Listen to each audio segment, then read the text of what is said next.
According to my big clock, it is noon. Noon. We're going to start a little early today. I've got to bail. I've got a meeting I got to go to this afternoon. Can I tell you? So we're going to start now and run till about 2 o'clock. So we're just shifting it over 1 hour. So what's going to happen, I'm suspecting about 45 minutes. A bunch of people are going to pile into the room going, wait, what's going on? How did you start without me? Is my clock off? Did daylight savings time kick in or something? No. Just once in a while you shift things around and shake things up. Quick Reach Forces checked in from Arizona, Lockdown Law from Florida. Mike L, where it's been quite wet this summer in upstate New York. Johnny Quest, what's up? Mike does say it's among the top 5 wettest Augusts going back in 200 years of records. Wow. Deborah Florian, hey there, Steve. Happy to hear your take on things an hour earlier. And Mike normally listens to the audio, but I just had to watch the Turban Car video also. I actually toyed with not putting the audio version of that up on the main iTunes channel because I thought people are literally for 38 seconds, all they're going to hear is this engine. I thought, well, if you like Turban Cars, you'll enjoy the sound. So I decided to go ahead and put that up on the iTunes channel as well. So the people who were driving and listening got to hear the Turban Car. They couldn't actually see the video unless they watched the video elsewhere. By the way, I got recognized twice this week out in public, once at a restaurant and once by a truck driver. I know you. So it's pretty cool. In obscurity, your atomic clock probably is not off. My big clock might be off by a second or two. What can I tell you? Joe Cram's checking in from Jackson, California. I'm unfamiliar with Jackson, California.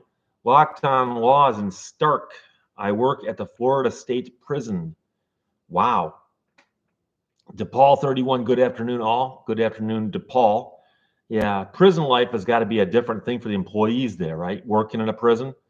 I know right now there's a shortage of prison workers in Michigan. There's a couple prisons in the Upper Peninsula of Michigan where they're dangerously short-staffed. I mean, dangerously. Like they're like, we are actually worried about the safety of our workers because we don't have enough workers. And they're doing like job fairs and community outreach and trying to get people, and they're working on it. So they're working on it.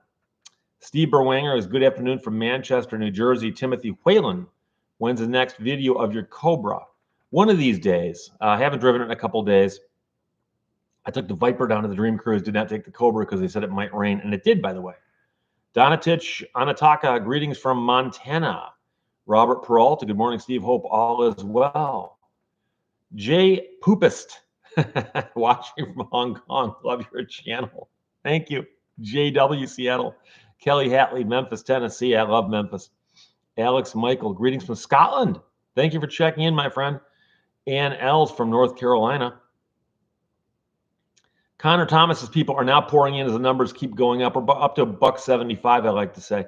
I did a live stream update on a video about a week and a half ago, and I had over 3,000 people in the room. And I actually looked over, and I actually thought I was like, what? I thought it was the time or something. No, it's 3,000 people were in the room at one time.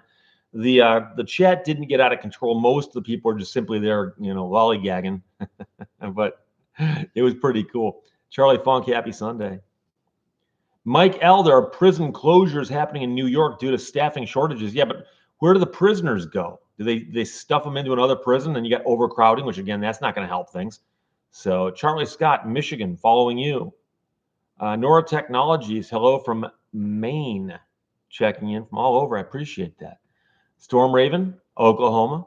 Fast Eddie, 333. Elizabeth Galloway, Indiana, with the wave. Although I guess that's the left hand, right? Is that right? Hang on a second.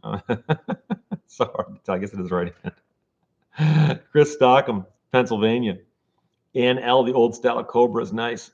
Yeah, my Cobra is a modern Cobra. It's a replica, but it looks pretty much like the old style. It's just got a modern drivetrain in it and a couple other things for comfort. I met a guy at a car show who built his own. He bought the kit and assembled it himself. And I'm like, wow, dude, you got to have a lot of faith in your abilities to hand assemble a car and then take it out and drive it. Jake Lyon has Steve. Mady says, enjoying your show from Damavand, Iran. Thank you for all you do from across the ocean. Yeah, and around the other side of the planet. Thank you for checking in. I appreciate that. It's still blows my mind that people can watch this show in real time and have a conversation with me on some level when they're in someplace like Iran or Hong Kong or wherever, and people check in from all over. I understand how the internet works. I understand that. It still blows my mind. Bruce Williams, which is a great radio name, Batman checking in from Killeen, Texas. Bruce Wayne, which is of course another great name. Bruce Williams was a hero of talk radio, though, because he was a non-political talker back in the 70s and 80s. And he had a huge following, nationally syndicated at night, where he would just talk about things, primarily advice. People would call him up and ask him questions, and the guy was just brilliant. And he came across as just a really nice, friendly, smart guy you could ask anything. I ran the board at a couple radio stations where I was literally the guy putting in the commercials and just playing with the volume and stuff. And I got to listen to him. I got paid to listen to him, and it was one of the cooler jobs they had. Although, frankly, I'd rather be on the radio myself doing the talking. But it was fun to run the board for Bruce Williams. I also ran it for Dr. Ruth and also Sally Jesse Raphael. She had a radio show for a while, I think before she had her TV thing. But Dr. Ruth could be fun also. That was a trip. But Bruce Williams was the highlight. Gary Curry from Trinity, Florida, north of Tampa. Eber fan, greetings, Steve. We love all the things you do. Good on you. Sincerely, in propria persona, or in pro per, on your own behalf in Latin. Frank JC, third, greetings from Philadelphia. Sassy Letty apparently hit the enter key before she finished the question. If you witness a, now I'm just going to wait a minute before she hit enter again. Sorry. Marian K. Cavusi checked in on one of my live streams this past week. I see. So here's the new policy here at the channel of Steve Lehto, the show being called Lehto's Law. The new policy is that when a story gets updated really, really quickly, I'm going to jump on and do a live stream. Because if the story got done like one of them, I did the story that morning and it got updated 2 hours later, like something changed and solved the problem. And I'm not going to do another whole video and put it up. So I thought, I'll do a live stream. I'll just do a live stream. So I did it either 4 o'clock or 5 o'clock my time. And that's going to be my policy. If I'm around, if I've got the time and I know there's been an update, I'll just do the live stream. And if people aren't available for the live stream, they can still catch it because it'll kick up in your notifications if you're subscribed and you're asking for those. But I find the live streams more fun because it's just a different kind of thing, and the energy level is different, and they're more fun and they're less work. So more fun, less work. Mark Henriksen's checking in. Hey, Steve, this is your Viper speaking. I'm feeling lonely. Are you channeling my Viper? Mark's a good friend of mine. I hope he doesn't mind me saying this. But Mark used to work for one of the big car companies as a zone rep, and he was the one who got called in when some customer was irate because they didn't think the dealership was fixing their car properly, or the dealership couldn't fix the car, and the guy from the factory came down, and Mark was that guy. And I've known Mark for a long time. In fact, I remember going for a ride with Mark in my Jeep, which means I've known Mark since at least 1995, 94. And I had a radio show back then. I had Mark on several times as a guest. So that's pretty cool. Don Town, I'm 12 days older than Jay Leno. Hello from Vancouver, BC. By the way, there was a weird story in the news the other day, and it was only weird because of the headline. And the headline says, search and rescue team finds Jay Leno. And I had a whole bunch of people send it to me because they just saw the headline and they thought that he's in some kind of trouble. And so I read the story, and apparently somebody got lost. Not Jay Leno, but somebody got lost out in the wilderness someplace in California. So a search and rescue team came in, and as they were hiking out with the person, apparently they found the person, they bumped into Jay Leno out hiking in the wilderness with some buddies. So they all posed for pictures together, and when they came back to the station or wherever they came from, they said, oh, we found the guy, and we found Jay Leno. But Jay Leno wasn't lost, and he'll pose for photographs with anybody. And I can tell you that because I posed with him a week ago yesterday and got my picture taken with him. And so he wasn't lost, but he was found. So there you go. Marian Karkavuski says, I love Iran people and the USA. Yeah, there was a time when the public sentiment against Iran was very strong in America. I'm talking about the first time back in the late 70s and early 80s. So Steve Berwanger's live updates are real time. Yes, and they lend a certain there's just something about them that's a little different. You know what's interesting is there's a lot of shows that are live. There's a lot of shows that are recorded. Obviously, most of my videos are recorded. And there's something about shooting something live, even if it's being recorded for later broadcast. And this is one of the freakiest things. I've seen TV shows like, David Letterman famously would be shooting, I think, about 5 o'clock in the afternoon. But his show wouldn't air until 11:30, right? And so they would shoot the show and they would shoot it live, meaning that they would actually do it with somebody with a stopwatch running it to make sure that they hit all the brakes properly and everything. And I assume if they had an emergency, they could break up the rhythm of that. But they were so intent on making sure that it came across as if it was live that they do things like that. And so there is a different energy. If somebody tells you, hey, even though we're recording this, we don't stop. We don't. So don't swear. I can't fix anything you do. Don't screw up. Taco Cat says college football season is here. Go Buckeyes. I'm a big U of M fan, and I have to tell you that, of course, I'm a big U of M fan, so I'm not a big Buckeye fan. Okay. And Michigan's beat Ohio State 3 times in a row now. And I believe in all of those, Michigan was technically the underdog. Okay, so Michigan is ranked number 3 in the nation, going to play Ohio State, number 2 in the nation, and then Michigan wins. Okay, but prior to that, the previous 10 games, Ohio State had a very, very lopsided advantage with victories, right? And so I like to tell people, I say, you understand that the last season that U of M just had, I don't care from this point forward. That'll sustain me for quite some time. I hope they do well, but if they don't, I'm not going to, oh my, they lost a game. I hate them now. I mean, I've got friends who are like that. I've got friends who just like the bad TV commercials. Literally, in a preseason football game, when the team goes down by a few points in the first quarter, they're like, oh, it's all over. This team sucks. DePaul says I could do a recurring format with a video in the morning and a live update in the afternoon. Yet my concern is time. So if I'm around. Lewis Browning says the Cobra Hot Wheel got demoted for a Chrysler 300 Turbine Car hood ornament. Not said I'm closer to the Mr. Softy ice cream truck. Yeah, these things move around. There is no logic to it. Since none of it is paid for, I can do that at will. It's not like, oh, I got to leave this one on the set. Steve says, people say Steve. Hi, Stephen with a PH checking from Daytona Beach. All I did is I shifted the show up an hour. Is that right? An hour? Yeah, to noon, because I have someplace to be at 2 o'clock, literally at 2 o'clock, but I'll be late for that. So we'll get there. JKB, does a judge normally come into the jury room to talk to the jurors after the trial? Yes, quite often judges do that. And I know many judges do, and they'll actually oftentimes walk back and say, thank you for your service. Do you guys have any questions? Do you have any problems? I remember having a jury trial once where some jurors got tickets, parking tickets, because they couldn't find parking. And the judge said, give me those, we'll take care of those. I mean, obviously you can't get a parking ticket in the courthouse parking lot when you're a juror. And then I've also had judges say, if any of you are willing to talk to the attorneys, they'd like to speak to you, but you don't have to. So if you want to, you can leave. No one will hold it against you. But if you don't mind sticking around. And so after a couple jury trials, I routinely will say, I'd like to speak to jurors, at least the ones who'd like to talk to us. And I've had it before every single one stuck around. And I've had it before half of them stuck around. And we're not going to beat them up about why'd you do this, why'd you do that.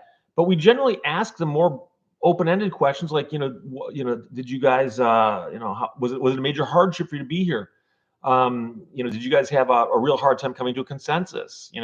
And I had one opposing counsel once ask the question he thought I wanted to ask, but he asked it because I did that so that you wouldn't feel bad. But they often do speak to jurors, and you as a juror should be treated not as a guest, but as something elevated above that. The most amount of respect that you can be given. Jurors deserve that. They should get that. And so when anybody comes along and says, I did jury duty and I hated it and we were treated badly. I'm like, oh my gosh, that's not good. Greg Billman 42 says, somebody give Steve a ride in the turbine-powered M1A1. I would love to have a ride in one of those. I know people who worked on the engines on those. I knew a guy who worked at the company designing some of the aiming technology for that barrel. It's I'm a big tank aficionado. I've studied Army tanks my entire life. I know a lot about the World War II ones, but that one in particular, it's kind of like, I'm not sure if tank technology can be pushed much beyond that, meaning that the next level of thing is going to be something else. It's not going to be an Army tank. That's about as far as I think you can push the technology. So, Ed G from the Poconos, I'm early. Yes, I am. Sorry about that. Gina Marie Italiano says, you are handsome. OSU.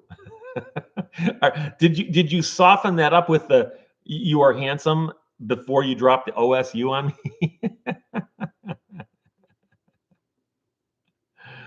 Sassy Letty One says, if you witness a murder and you go talk to the police and give your statement to them, can you be charged even though you already did? Already did what? I'm not quite sure I understand the question. If you go give them a statement, that doesn't mean that you won't be charged. Otherwise, somebody who actually did it could go give a statement and say, you can't charge me, I gave you a statement. I'm not sure if I understand that. Gary Grady says, are you familiar with the prank pulled on Soupy Sales recorded live? I'm not sure. I've heard so many Soupy Sales stories. Soupy Sales is from Detroit originally, but he was huge in New York. He did a radio show, I believe, at the same radio station that Howard Stern was at for a while. QA Library, Steve, a question for you. What happens if you buy a prototype car, a car that's never given a VIN? Are they covered by lemon laws? Generally speaking, probably not. For a car to qualify under the lemon laws, it must be a brand new car. And I think that a non-titled car, because I don't think you can title without a VIN, not a modern car, wouldn't be considered that, although there's no exclusion built in for that. But the question is, how are you going to drive a car legally with no VIN? There might be some way to do it. New Hampshire, somebody's probably got some exception where you can just have 3 friends vouch for you and sign a piece of paper. IBJI, ever driven a tank? No, I have not. I've seen a bunch of tanks. I went to the Royal Tank Museum in England and saw a whole ton of really cool tanks. I know a lot about tanks, but I've never driven an Army tank, which I'd love to do as well. I'd be happy just to have a ride in one. Actually, I'd be happy to get a tour of one. If somebody said, hey, Steve, we've got an M1 you can climb around on, I'd be there all day. So I've seen a lot of stuff inside them, but it would be different to see it in real life. Steve, another Steve from Ohio. How do you like this weather? Fall last week and blazing hot summer this week. Yeah, we had a really interesting turn of temperature. It got cold, not cold, but down into 40s at night, 40s and 50s at night. And then it would hit 70s during the day, which seems like, early fall. And then all of a sudden it got hot, and now suddenly it's very, very hot. I actually did some yard work this morning. I wanted to get it done before it got too hot.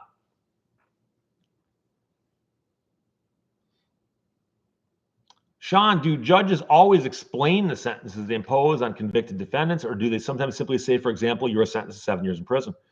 The explanations they give are usually them couching the language in such a way to help with an appeal, meaning if someone's going to appeal them, they're doing that stuff to make it so that they won't be as easily appealed. So that's why I've seen this before, where somebody has been found guilty of a serious crime. Then, before the sentencing, they send them off for the pre-sentencing investigation, create a report. The report's given to the judge. Then they bring in people who want to give victim impact statements who are harmed. And then they let the people who want to speak on behalf of the defendant.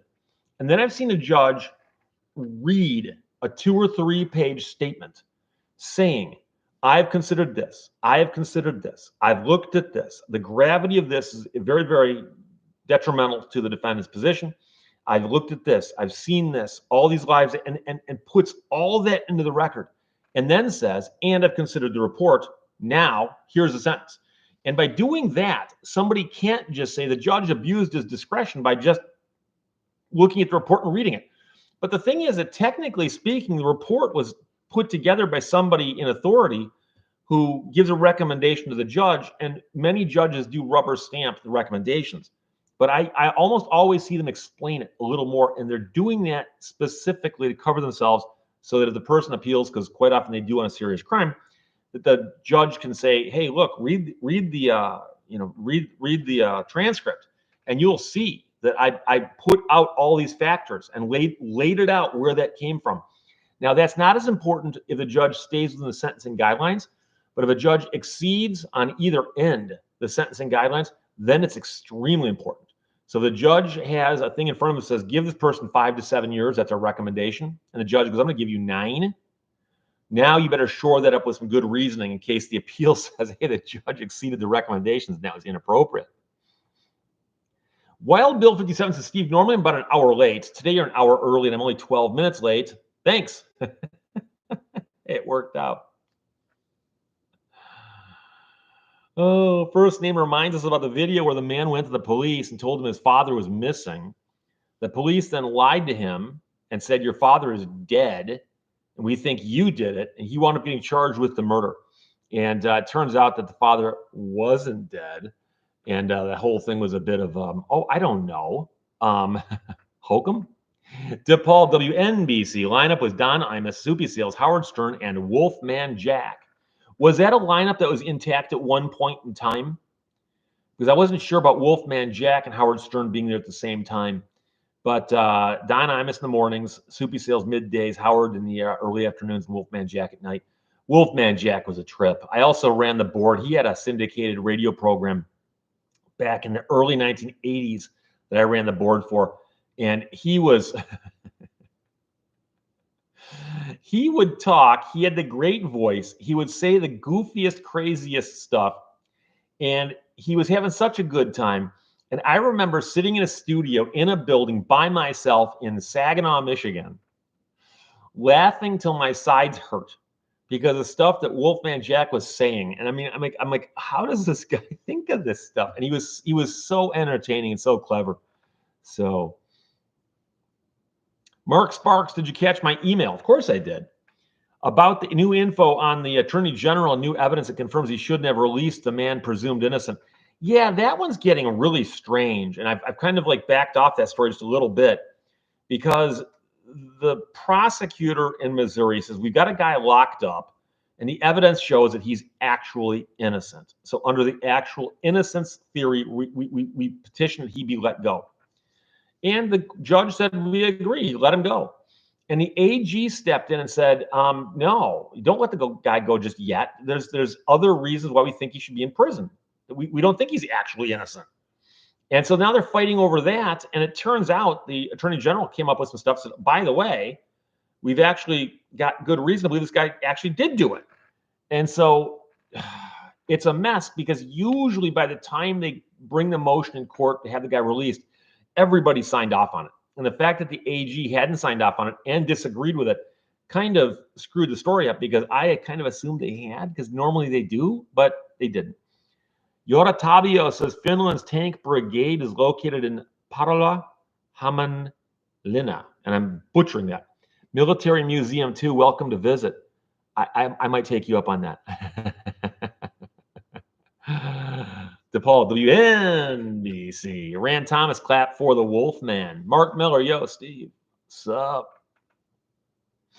Tiandre Mian, are you going to do a video about the overturning of Chevron doctrine? Probably. I meant to do one a while back, and then a bunch of other good stories came along. But the Supreme Court did actually overturn a case that they nicknamed the Chevron doctrine. And it's about what powers agencies have to make rules. And it was presumed that if Congress, if there's an agency that's been created and been told, here, you regulate this, you get regulated for, like the FCC regulates broadcasters or whatever. The question is, what power do those regulators have to enforce those rules, and how serious can they get with them? People have presumed for years after the Chevron doctrine that they were allowed to do that. They were allowed to enforce the rules. And if they didn't, then Congress or somebody would dial it back down again. And the Supreme Court has now said that, oh, no, generally speaking, those kind of rules that serious have got to come from Congress and the legislature and the way bills come down from Capitol Hill. STP World, did you hear about the guy who got kicked off the plane for bleeding from his head? Yes, I did. And I didn't do a story on it. There's number one, I'm not sure if it was made a full video. I keep thinking I should do these videos where it's like a 2 or 3 sentence update or story that I just move on from. Because some guy apparently went someplace and had like a hair transplant done or something. And then apparently after the hair transplant was done, he wanted to get on a plane and go someplace. But the problem is that his head had to stop bleeding again.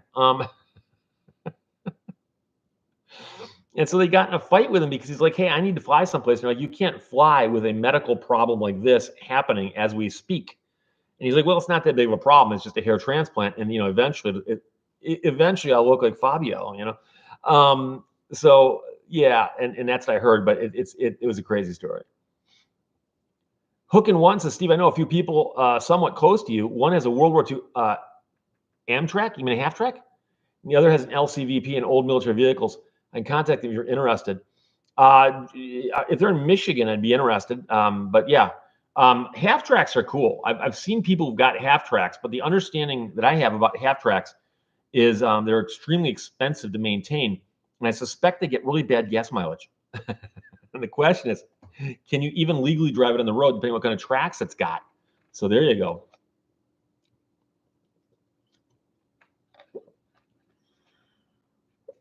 QA Library, no, I don't play those games.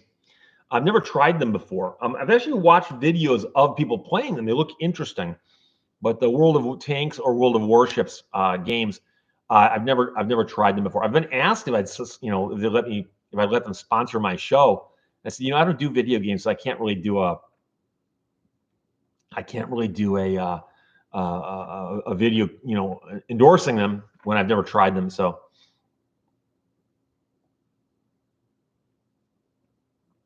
STP World, I have family in Saginaw. My aunt's street once made the TV show Cops in 2004. Was there some guy running around no shirt on and the cops chasing him down? Because that's pretty much every episode of Cops. But Saginaw's a neat little town.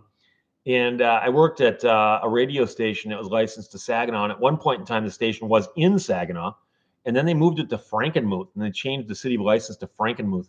But it was interesting. But Saginaw has seen some downturn, similar to Flint, with the fortunes of the auto industry. Steve says, I was in D.C. when Howard Stern left Detroit for DC 101. We had Wolfman Jack, Dr. Demento, and Howard when he was still funny. It's interesting. I lived in Detroit when Howard was at W4 in Detroit. And I remember the weekend that W4 changed from rock and roll to country, 106.7.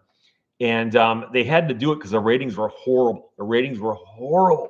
And Howard was getting attention, but he couldn't carry the whole station.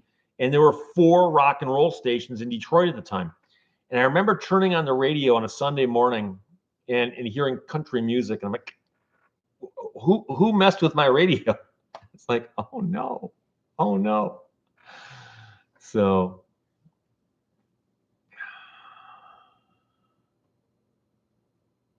Leon Major says, I think you can drive a half track if you've got the rubber treads. Yeah, I would assume so.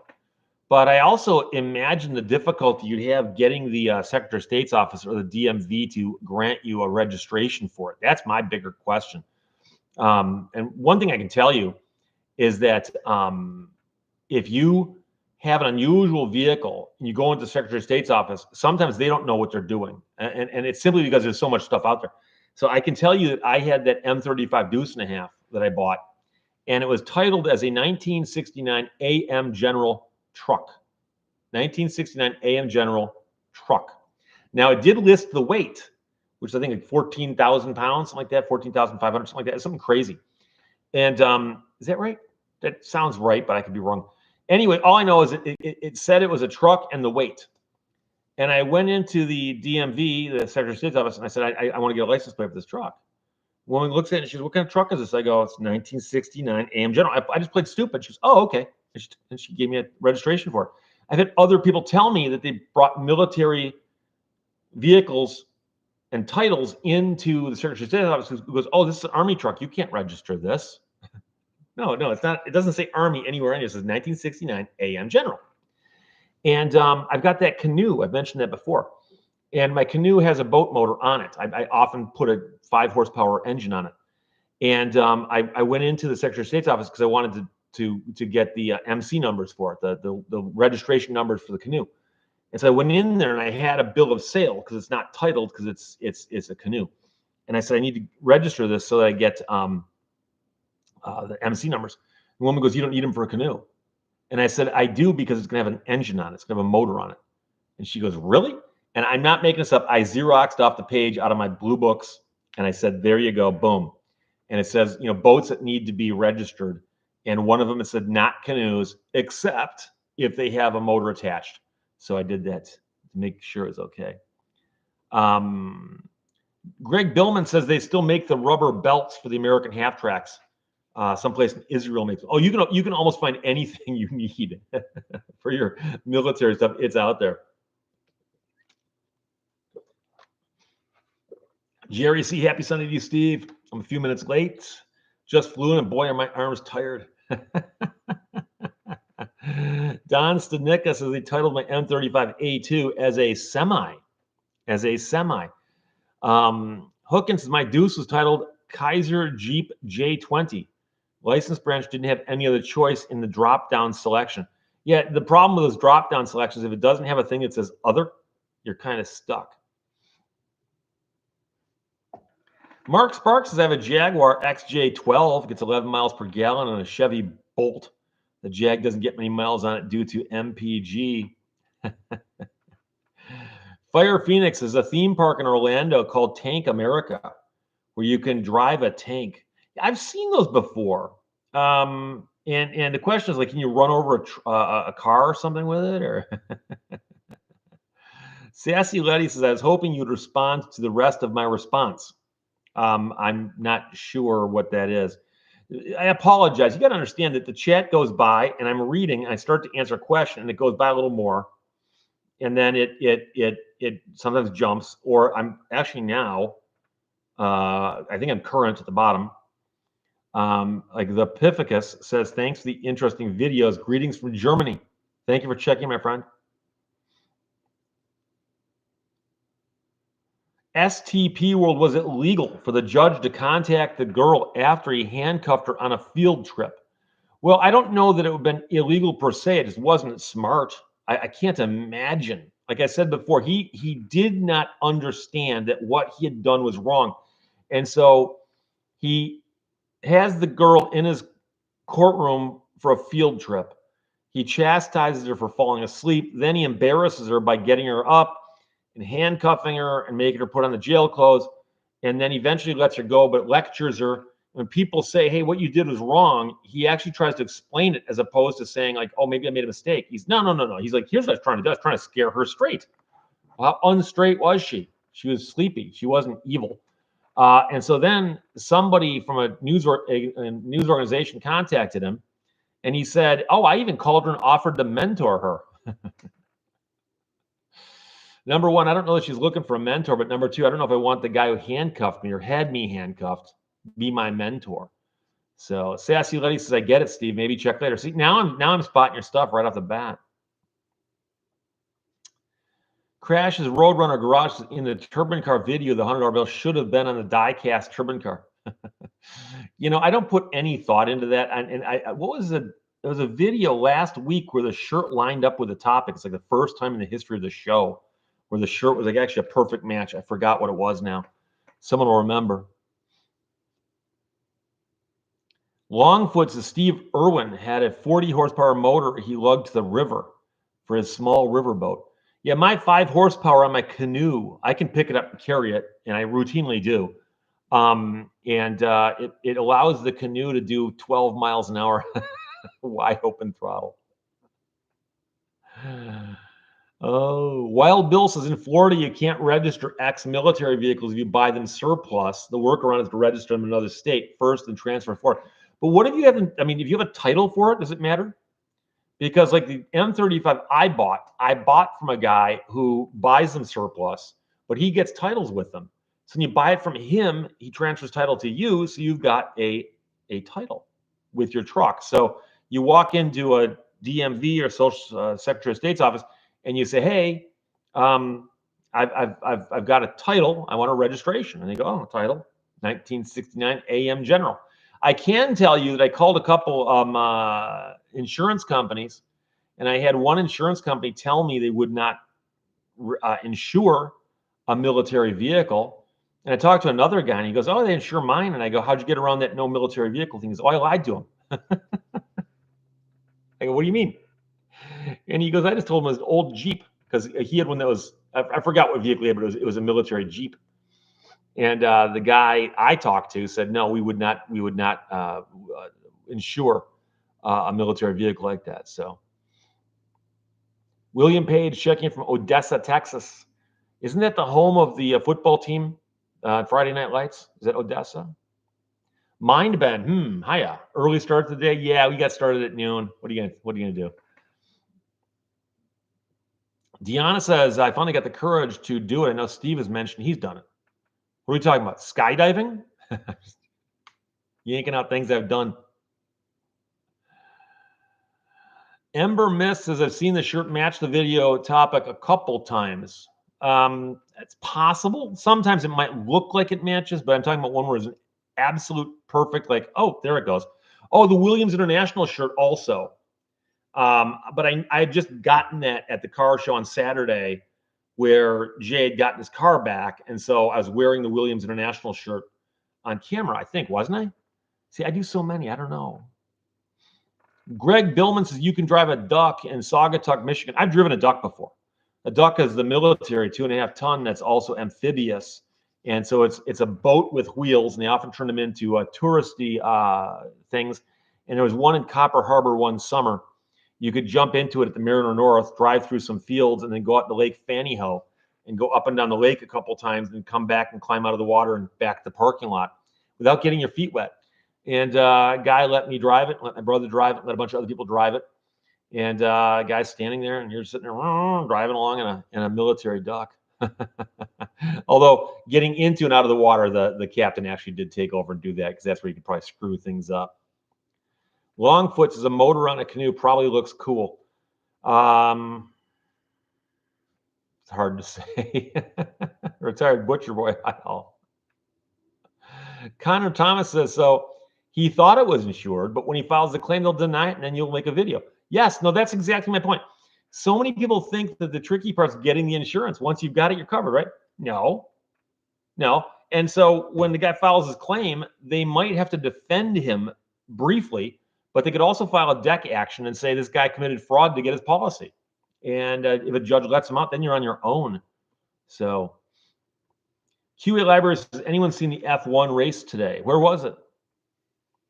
Longfoot says, "They had a car boat here in Detroit last month," and Sean says the duck boat tours in Boston do that.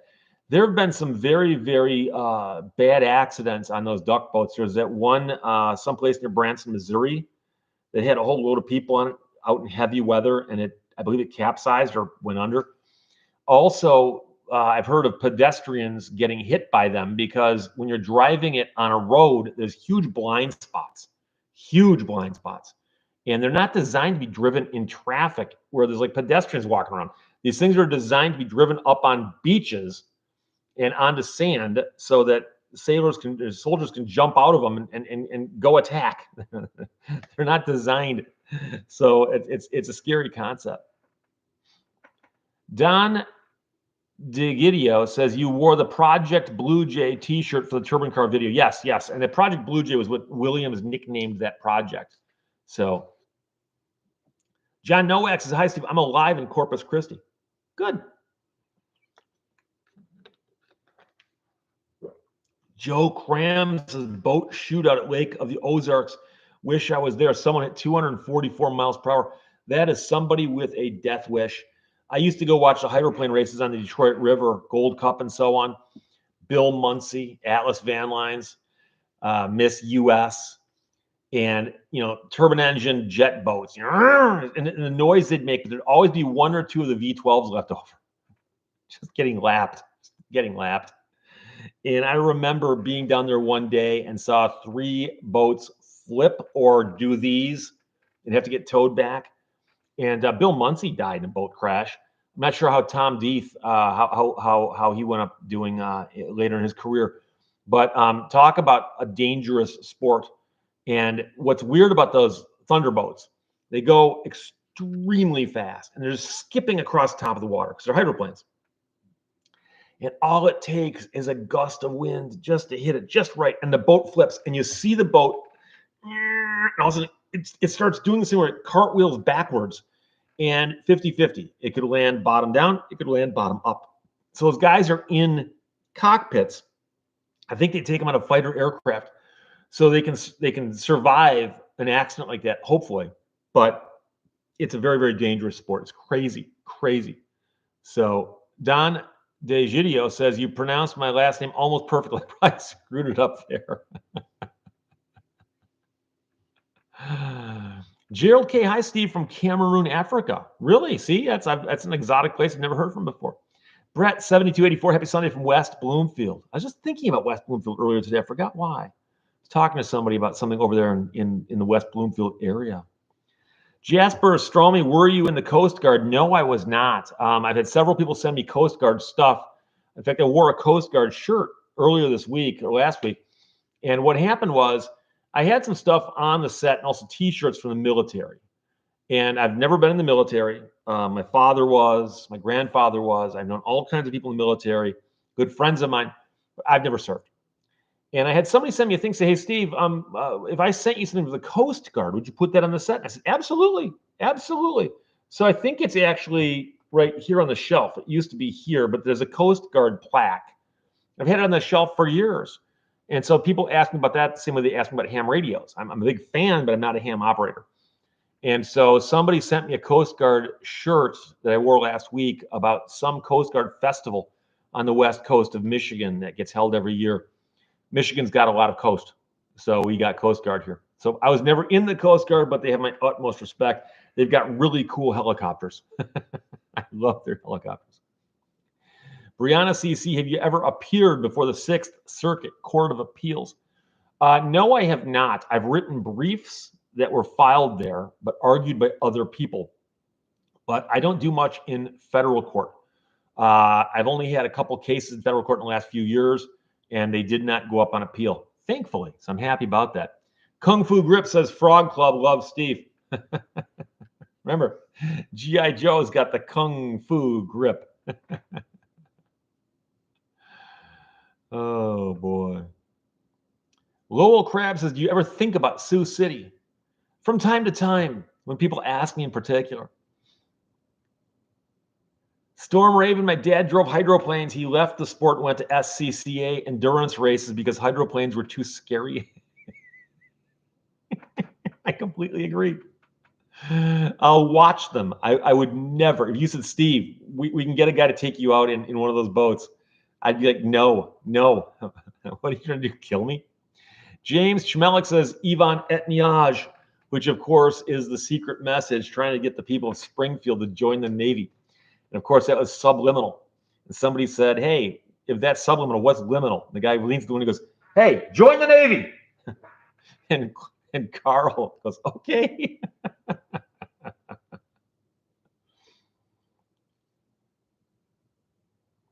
Chuck White says, I got pulled over about 2 weeks ago for matching a car description. First time this happened to me. Oh, wow. So they pull you over and go, we pulled you over because your car matches the description that we're looking for. Ooh. That's it's anytime you interact with the cops, especially because you're not your fault, it's no fun. Richard G. Kennedy Jr. says Grand Haven Coast Guard Festival. Yes, it's Grand Haven and South Haven, both in the West Coast over there, but a big Coast Guard festival they got going on there. Frozen Canary says a lot of municipalities on the Jersey Shore have surplus ducks for rescue vehicles. Really? Wow. I actually know there's not wrecked, but a parked duck the guy's got in the front yard of his business along I-75 north of Detroit. I've talked to him about it. It needs a ton of work. Someday he might sell it or restore it, but we'll see. Michigan Veterans Museum. Steve, what size T-shirt do you wear? We'll send you one. It's double XL, and it is in the end screen of every video I put up. My address at my P.O. box and my shirt size. And Fat Blue just checked in and said that. There you go. MH08, did they move Detroit to the Atlantic time zone? It's been Eastern time zone my entire life, so don't know what to tell you. Scott asks, are briefs important in court? I'd rather be commando myself. Well, if you're talking about the briefs you file in court, I think briefs are actually more important than oral argument, because if they read the briefs and the briefs are well written, they'll already know which way they're going to rule, unless somebody left something out. So I think the briefs are more important. But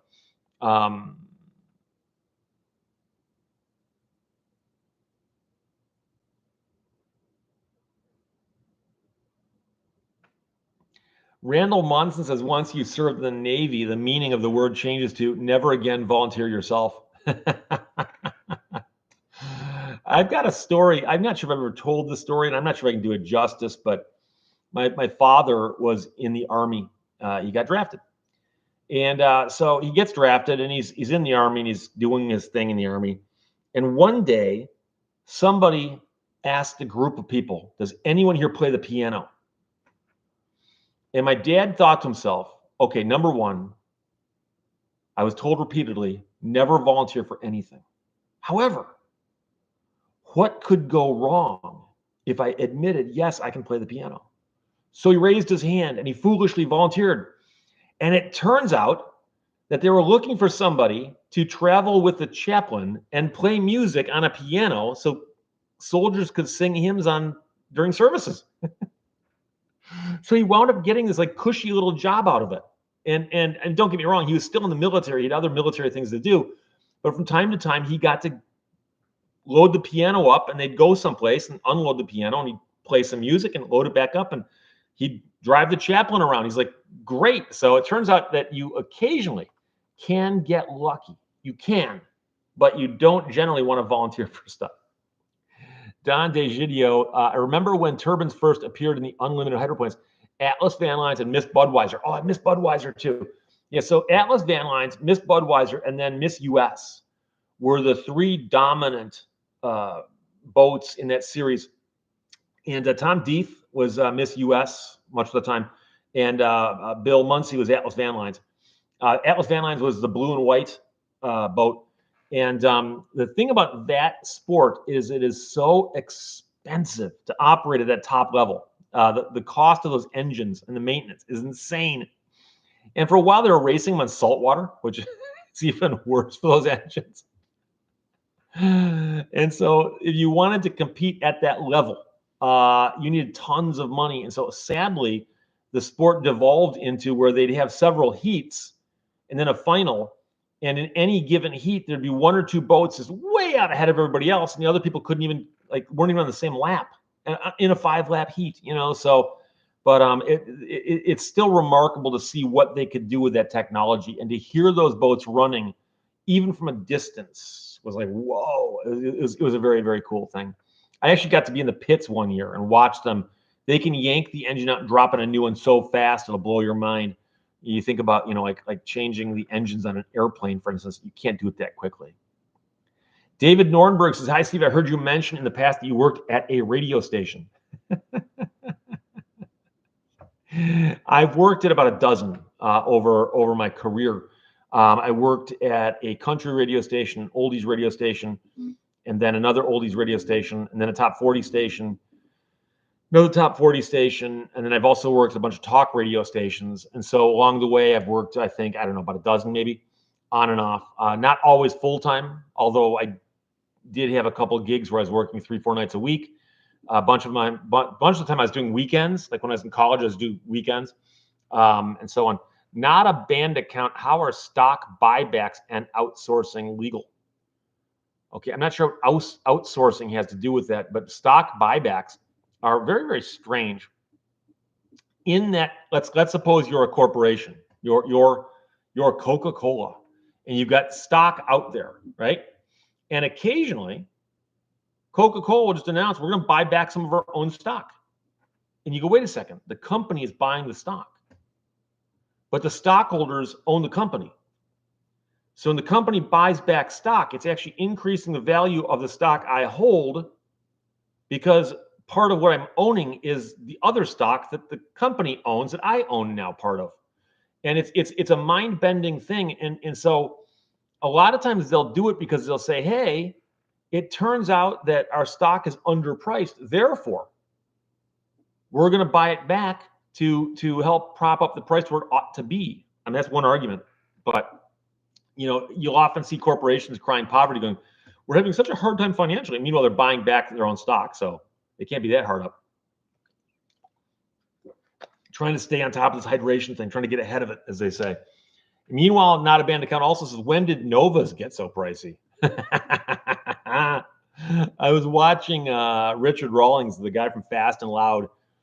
He's got Gas Monkey Garage now on YouTube. I don't know if he's got a TV show anymore or not, but he was walking through an auction with his friend, the guy who does the Jeep stuff, Dennis Collins. And all these cars are walking by were just in the worst condition, but they were unusual cars.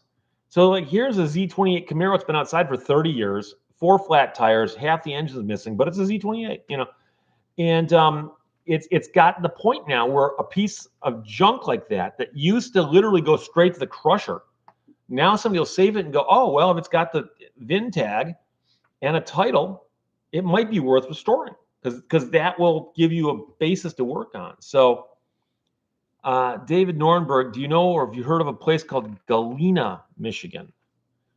That doesn't ring a bell off the top of my head. Leon Majors, we still have hydroplane racing in Maryland, but from World War II to about the 1980s, the boats were actually built here before the sponsorships took over. I crewed pits when I was a kid, like 8 to 12 years old.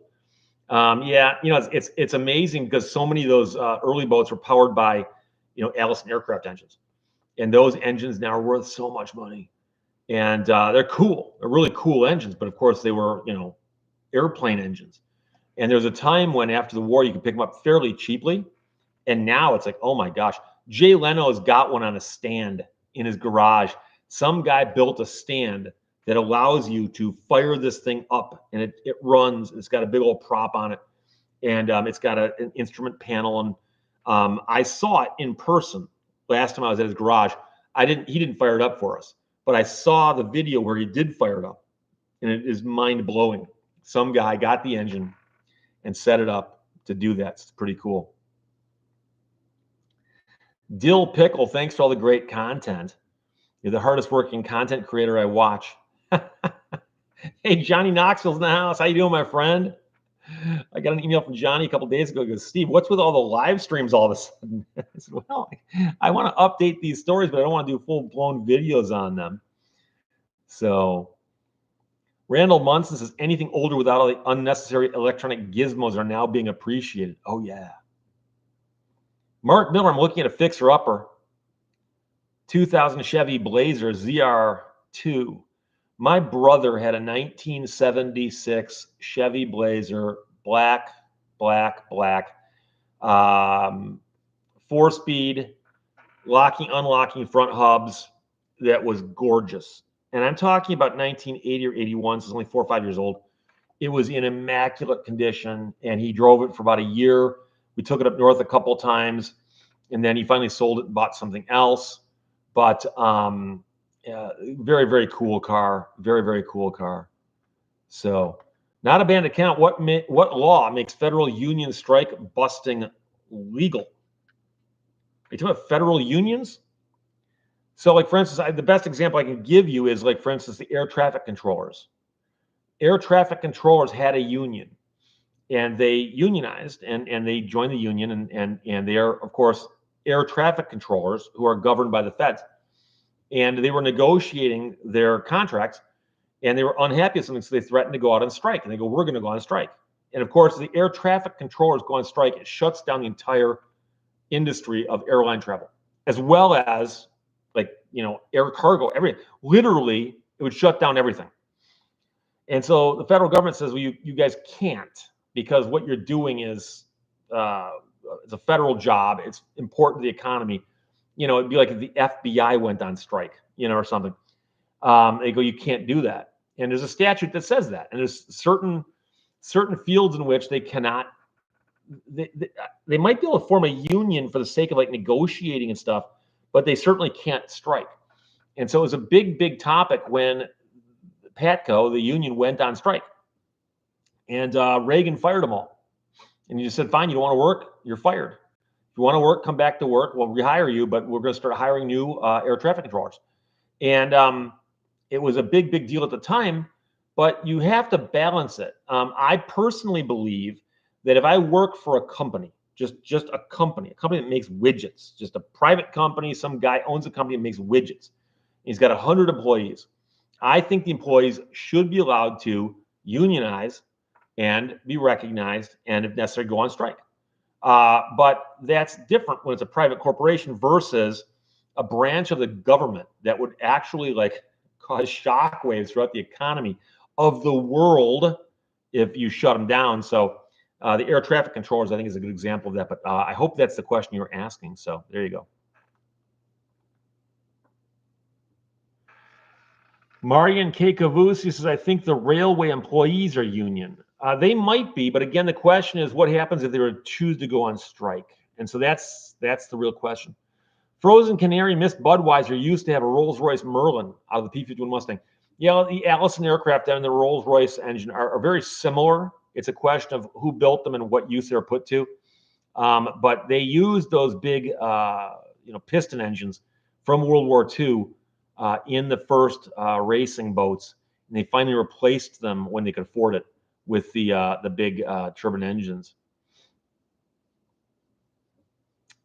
And so, not a banned account asks the question: how does U.S. law play into the CPKCR rail strike? I have no idea what that is. I'm sorry. I wish I did, but I don't. Oh, Lois Miller got stuck at JFK because of the air traffic controller strike. I was 13 years old trying to make my way home to Alaska, back when kids were allowed to fly solo. How long was the strike, though? I mean, how long was the shutdown for? I don't remember. This is going back to early foggy, early 80s, right? It's early 80s. It had to be. It was Reagan, right?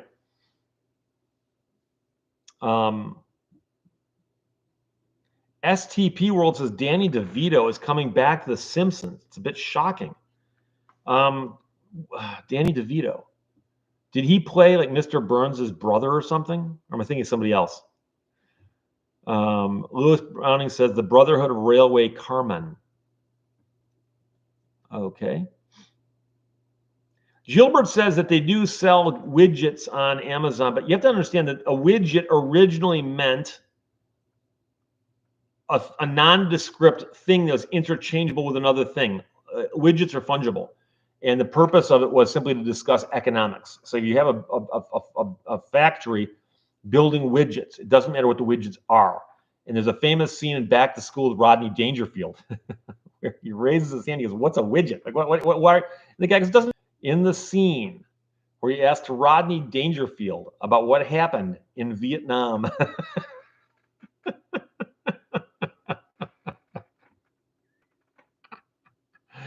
Not a banned account says, are you pro-union or anti-U.S. workers' rights?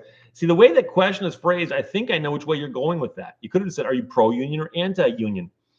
But I am in favor of workers' rights, and I am pro-union. The real gray areas simply become things about closed shop and open shop states. I mean, I wrote a book about the Italian Hall disaster, which happened during a strike by the workers who worked in the mines. And it was the national, there was a Western Federation of Miners Union that was on strike at that time. And that was an important moment because back then unions did not have the legal protections they have now. And so the strike became quite bitter. And it was one of the things that probably inspired the National Labor Relations Act and the creation of the NLRB. And so there you go. Steve, I'm doing the Mackinac Bridge event this year. Are you? Any advice? I've been training, but it's my first time. It looks really fun. Wait, training? It's a walk. Every day you go for a walk should be training. She's talking about the Mackinac Bridge walk. The Mackinac Bridge is the bridge that connects the two peninsulas in Michigan, the Upper Peninsula and the Lower Peninsula. The bridge is 5 miles long if you count the extensions onto land. So when you walk it, you're walking 5 miles. They started this event the first year the bridge was open to the public. They decided to do this thing where to let people walk the bridge because generally speaking, you can't walk it otherwise. There's no pedestrian traffic on the bridge 364 other days of the year. And so they started doing this and it became this immense event, tens of thousands of people. You can start at either end of the bridge and walk across. Is enough time you can walk there and back, but they do shut down the bridge at one point and start going like this, and you'll get pushed to whatever end you're closest to. So here's the tricky part. If you're parked at one end and you walk to the other, you got to get back.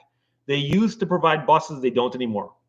So what you need to do is line up a shuttle with somebody else, or you can do it where you take the ferry out to Mackinac Island and then get back that way.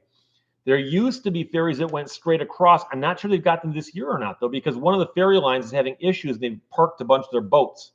And by parked, I mean they're in docks being worked on right now. So I'm not sure how easy it would be to get back and forth in that sense. But there's no rush. Now, if you want to, they have a 5 mile fun run before the walk, and it runs from the north end of the bridge at St. Agnes down to Mackinac City. You can do that if you want to. It's a big hill, though, but in the middle, it starts going back down again. As far as training goes, comfortable shoes. Keep in mind that there's nothing on the bridge in terms of there's no water stations, there's no bathrooms. There's just literally security and police along the way who will tell you to keep moving. You can take pictures and stuff, but generally speaking, people are walking both ways, and it's just a 5 mile walk. And if it's a nice day, it's fun. You'll see tons of people, all kinds of people, and I try to make it. I've only missed a couple of them in the last few years. It always depends on my schedule, but if you see me, wave. STP World. He played Homer's brother. Okay, I was because it's the episode with the Homer, the car, right? Okay, that goes back a little bit further. So, Josh Holman, good to be here. It's always good to be here. Longfoot, our mini bikes are cool with their mopeds. I've been looking at mini bikes lately, and I saw an ad. I don't know where it was on the internet, but I saw an ad and it goes high performance mini bike motor, 45 horsepower. We thought 5 was big. Gilbert says a Jeep has been blown off the bridge. I believe there's 2 vehicles that we know of that went off the bridge. One was a Yugo, honest to God, a Yugo. I know somebody who knew the woman who's in the car. And there was a guy who managed to crash his car. They think he did it on purpose. Off the bridge. It was a larger SUV. It may have been a Jeep, but it wasn't like a Jeep Wrangler. It was more of like a Grand Cherokee or something. But yeah, so Shaban says the rules are kind of strict. No wagons, no animals except service. Yeah, they do not want you walking your dog across the bridge, and they want to keep you moving. They'll accommodate you, like if you have a wheelchair or something like that. That's fine. You can't bring a scooter. You can't do an electric skateboard. It's the bridge walk, people. Okay, we're gonna walk. Okay. STP World says he comes back in season 3. They patch things up, and then we never saw him again. Okay, yeah, and I'll admit there's a big gray area where I stopped watching it regularly, and I don't know the later seasons as well as I know the gospel, which is basically seasons like 4 through 10.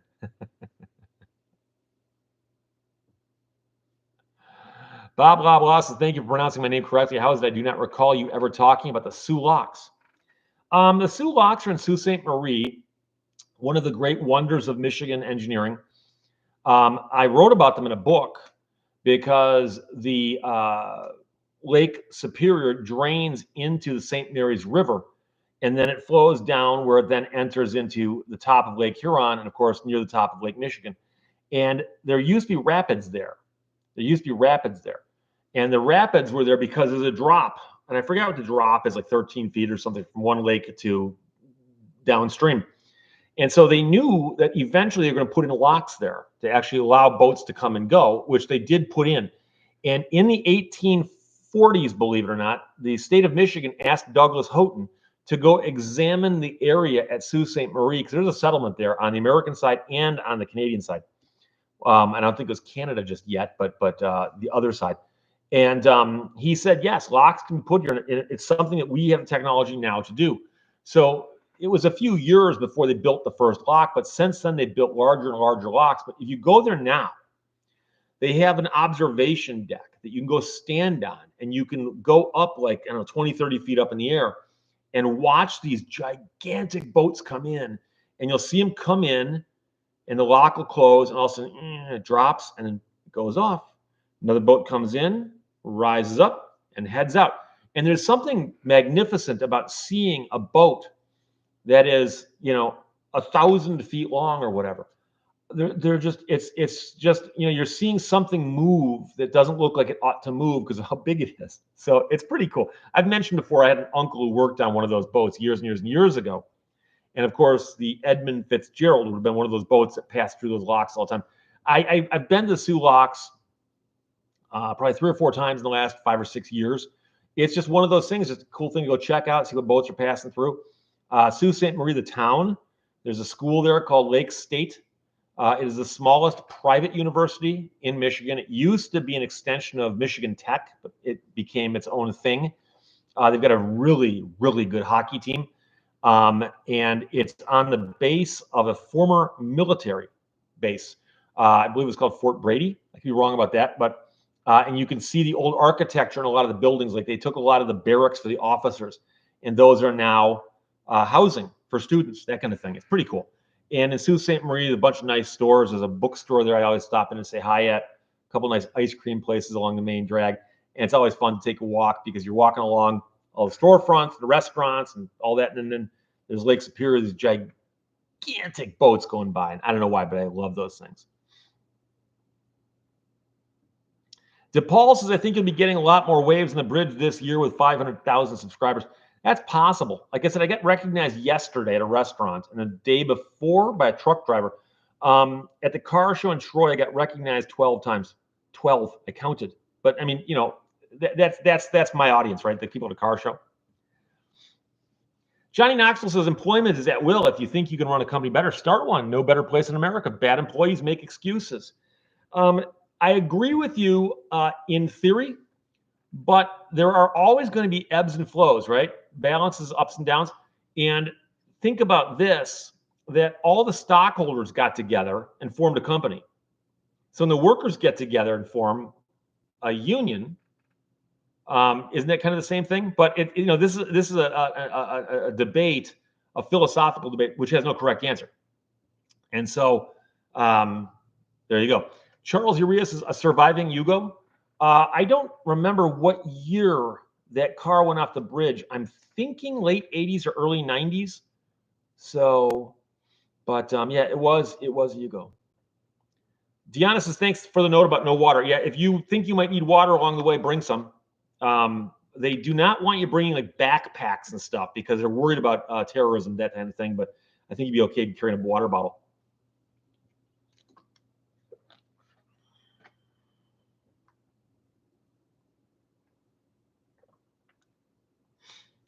Mike Huey, I saw ELO in 74, greatest concert I've ever seen. Think you will agree after you see them. Thank you for the note. Of course, 74, they would have still been a young group, and most of the guys would have been with the band. Now, on Jeff Lynne's, he's calling this his final tour. He's a bit older. But I've seen footage of him in concert recently, and he's still got the voice. And he's got a bunch of young guys backing him up, and young gals, by the way. And they sound great. And he's one of these guys, you can tell, has always been a real stickler about the sound and the production values. So I'm really looking forward to it. I've got front row tickets. Joe Bonchi says, Steve, have you ever explored the 13 abandoned miles of the old Pennsylvania Turnpike? No, I've not. Didn't even know about it. Brianna CC says, Steve, quitting isn't healthy or feasible for most working families. Well, that, of course, if you're addressing what Johnny said, that's really the point, is that although you have the right to leave anytime you want, employers can actually have you over a barrel if they know that you really need the job. So, but Kelly Ramsey says every year they drain the locks and clean and do maintenance. I've seen that also. I've been there before where they're cleaning a lock and there's just a big dry space. So, James Chamelik, are gas-powered skateboards legal in Michigan? I don't know. The question is, are they legal to use on the road or on the sidewalk or elsewhere? And I forgot. I've looked these things up. There's so many distinctions between like an electric bicycle versus a gasoline-powered skateboard versus whatever else. MHOH is a camera that streams Lake Superior in Duluth, Minnesota. Oh, if you look up Duluth, Minnesota webcams, you'll find like 20 of them. They've got them all over the place. You can get one that's up showing the entrance to Duluth Harbor. You can get one down at the mouth of Duluth Harbor as ships leave. You get them on the different bridges, because there's a couple different bridges there. There's a whole bunch of them. If you like that area, there's all kinds of. There's also at least 2 bridge cams on the Mackinac Bridge. So if you want to, you can go look at that, especially on the day of the walk. It's fun to watch. You see these huge masses of humanity go across that. But like I said, the tricky part's getting back at the end of that. MHOA, why would I celebrate a super chat? I always thought, well, celebrate Cool in the Gang. You just celebrate, right? I mean, oh, Daryl Davidson says, any idea what happens legally to virtual things we buy when someone passes away? Are they fungible, i.e. Apple Music, Amazon Movies? Will they be part of your estate, or do they just disappear? I suspect they disappear. I'm not sure if anybody's litigated that. That would be an interesting question. Because what if you had a gigantic music collection that you'd bought that was virtual? But I think they're going to say, yeah, but you understood that you were buying that for your own personal use. And once you pass away, you can no longer take part in personal use because you are now deceased. You are no more. So.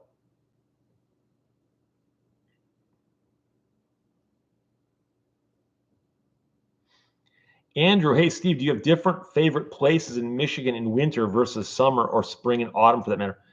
I jokingly tell people that Copper Harbor is my favorite place on earth, and it's the tip of the Keweenaw Peninsula. But I recommend you go there in the summer or the fall. And by that, I mean, if you go there in the spring, it's not that interesting looking, and it's still kind of thawing. In the summer, it's gorgeous. In the fall, it's beautiful also. But it's just a really cool place. It combines everything. It's a small town. You can walk from one end to the other in 10 minutes. You can hit all the little stores, restaurants, wander around. It's great. But getting there, the drive out there is beautiful. Brockway Mountain Drive is right there. The people are friendly. It's one of my favorite places. I love that place. But I mean, there's a lot of places that are nice. The whole Traverse City area in the summertime is gorgeous. A friend of mine just bought a place on the Leelanau Peninsula. And he sent me some pictures yesterday where he took his camera and just did a panorama of his beach. And I'm like, oh my God. And I know the area really, really well. And he's on the Leelanau Peninsula, which is the outer peninsula. And then, of course, the middle one is the Old Mission Peninsula. But out there's just these nice hilly drives that, and cherry orchards and vineyards now. And it's an amazing place. But a lot of places like that around there. So.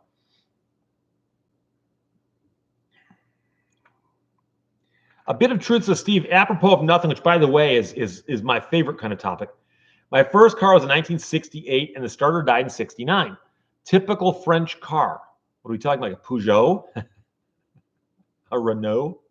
Couldn't afford a new one, started it with a supplied crank. Doubled as a starter. That whole time. They actually had a crank for it, like a 68 car with a crank. Never heard of that before. I know you could push start cars back then if you had the right transmission set up and whatnot. So.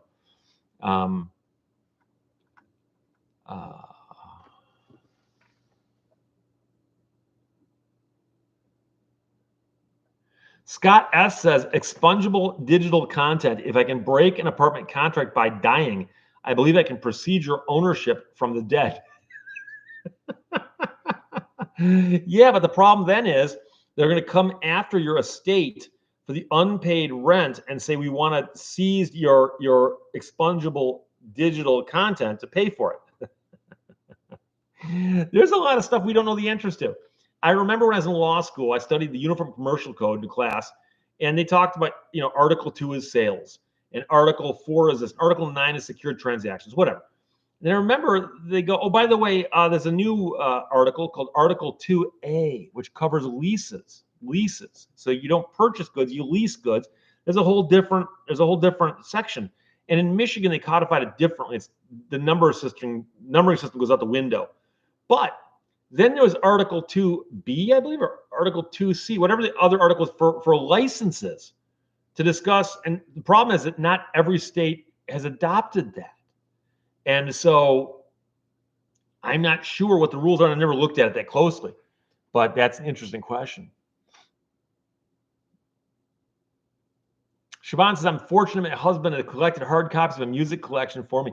I still like getting CDs, and I burn the MP3s, or I rip the MP3s. I got it on my computer, but I still got the CD. And so heaven forbid my computer dies on me, I still have the music. And I mean, I understand if I bought it from someplace, I might re-download it or whatever. So Wild Bill 57, with all the ice cream you've eaten, have you ever thought about writing a guide to ice cream shops in Michigan? It'd be tempting. It's usually the same 3 shops I go to over and over again, though. A bit of truth says the crank went through the front bumper. Yeah, but I mean, I thought cranks went out with the electric starter like the 1920s or something. So, Steve, gotta go. Peace, everyone. Thanks, Steve. Lehto, referring to me, and you spelled it correctly.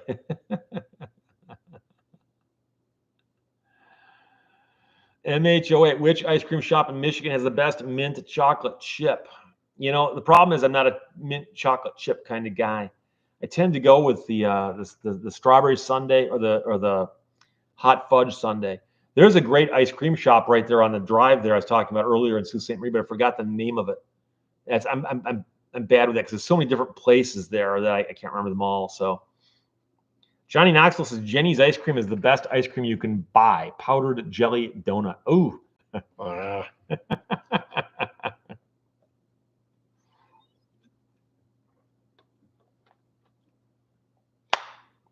Casper says estate recovery is an unfortunate thing because Medicare and Medicaid will attach your estate after you're dead to recover whatever it paid for your benefits. Yeah, and that's a thing. So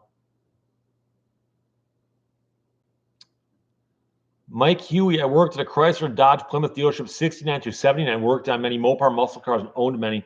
Would like to have many of them back. I know a guy who was a zone rep for Chrysler, not the guy I mentioned earlier, but a different guy. And he told me that back in 70 or 71, he had a Hemi Cuda as a company car. And so every couple of months, you get a new company car. One day they go, boom, here's a Hemi Cuda. And I'm like, oh my God, you must have loved it. He goes, no, I hated it. I got it in the wintertime. He's in Michigan driving a Hemi Cuda in the snow. The Hemi is heavier than a boat anchor, and it's front engine, rear wheel drive, and it's probably got some real bad tires on it. And he goes, it had no traction. He goes, I hated that car. I hated it. I go, bet you wish you had it now. And he goes, oh yeah. Andrew B says the Citroen had a crank. And I like to point out that Citroen and Citroen are 2 very, very similar sounding words, but spelled slightly differently. And one, of course, is the name of the car company. And one, of course, is the French word for lemon. And I pointed out, people get really upset. They're like, but they're 2 different words. Like, but you got to understand, to an English-speaking American, they look really close. Really, they're close, right? Yes, no. Daniel Kester, how's Jay enjoying having his car back? Yeah, Jay Leno got his turbine car back this past Saturday. The guys at Williams, finally, my brother helping. My brother did more than help. My brother ran the program basically and got that thing running. And he was getting near the end of his tether with how much stress he was under, but he managed to do it. And I was there, and I put it in a video. If you didn't see the video, go watch the video that I just did a week ago about Jay's car being resurrected. That's the word I used. And I was there, after the handshaking and the smiling and the photographs and the PR stuff, Jay got in the car. He had the key. He stuck the key in the ignition. Keep in mind that Jay's not driven this car 3 years. Hits the key and it fires right up. Everybody's either breathing a sigh of relief or cheering, depending on which side of this thing you were on, because everybody wanted it to start. But some people were so paranoid. I'm a lawyer. I'm paranoid by nature. Is this thing going to start? Please, please, please, please, please, please, please. Yes, it started. Yes.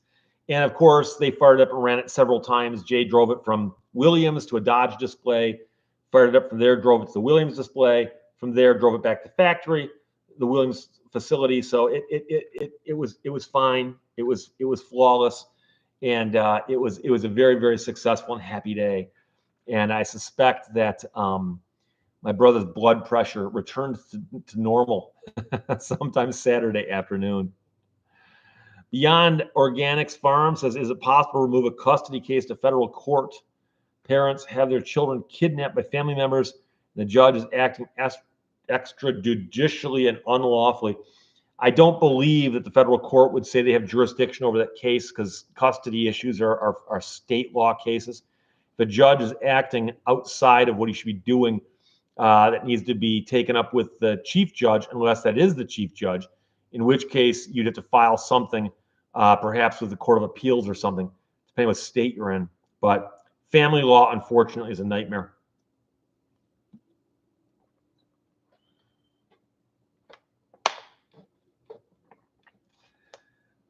Casper says Citroen is the car and Citron is lemon. But isn't one of those also, doesn't it have an umlaut over one of the letters, like the O? Am I wrong about that? I could be. But I'm just saying that the two words are real close. And you have to admit it's close enough to be funny to an American. That's all I'm saying. Oh, STP World, what do you think of Aerosmith retiring? That is so sad. I'll admit I'm not a gigantic Aerosmith fan. I've never seen them live, but I understand that they're legendary. They're in the pantheon of groups that had hits in several decades. And you'd think, okay, they're done now. No. They're done now. No. And I mean, I remember thinking they'd been around a long time back when I was in high school. And sadly, he hurt his voice. He hurt his voice, and so one of the interesting things about people as we age, we can look different, but it's amazing how many singers still sound the same or close enough where you recognize them. And I'm going to mention an oddball one here, but the band Alphaville is primarily a guy. I think it was actually two guys, but there's a singer in the band Alphaville. And they've got a song called Forever Young that came out, I think, in the early 80s. And another song called When You're Big in Japan, which is a really cool song also. But Forever Young got played in a million commercials and movies, and you've heard it. And the guy's got this really interesting voice. And I remember seeing pictures of him back in the day, and he was this skinny little, he looked like a little kid, in the pictures I've seen. And you can go now online and find on YouTube video of Alphaville. And it's that guy singing today, and he sounds identical. The voice is the same, but like many of us, he no longer looks like the skinny little kid he started out as. Now he looks like a slightly larger fellow.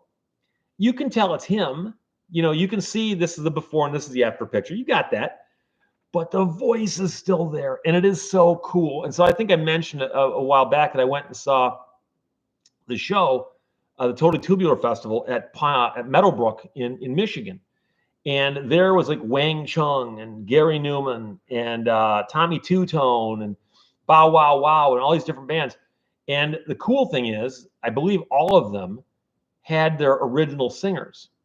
And that's the key thing, to make them sound like they did back in the day. So it's very sad that that he hurt his voice and he can't sing anymore, and that's very unfortunate, because I suspect those guys, like many of the other rockers, are going to keep on rocking in the new world. No, I mean, think about the Who. I hope I die before I get old. They got old. but they they still sound good, so who cares?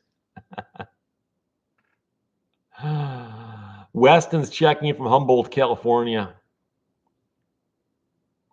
Scott Summers said, wasn't it Rod Stewart did Forever Young? Oh, there's a bunch of songs called Forever Young.